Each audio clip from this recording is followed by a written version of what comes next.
So for a 2021 or 22 4 or 5 battery system, if you need to access your batteries, they're under this compartment. First thing you need to do is undo both of these latches and then lift the compartment lid off and put it out of the way. Now you'll see all of your batteries here. First thing you'll notice is that there's no more battery heater switch that used to be right there.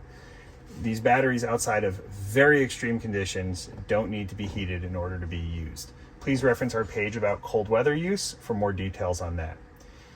If you ever need to check whether the batteries are on or off, you're going to want to look at the button that's on the top of each battery. There should be a blue light that is on around that button if the battery is on. If the blue light is blinking, it means the battery is charging. If you need to shut a battery off, you can hold down the button for 5 seconds and the battery will shut off.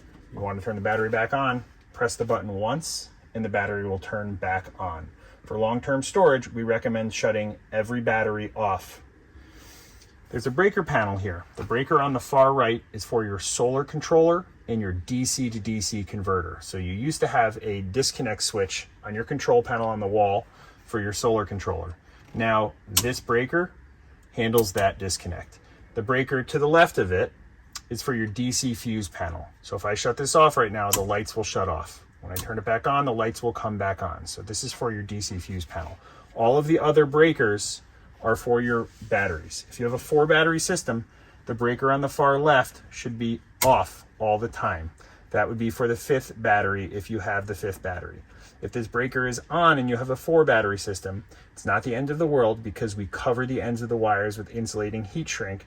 However, we recommend leaving it off unless you have the 5th battery installed. This is a 5 battery system. The 5th battery lives in this compartment down here. The button for the battery, instead of being on the back, is on the front left. So if you lean down and look in the compartment, you'll see the button on the battery lit up. So you can reach in there and turn the battery off or turn the battery back on as needed.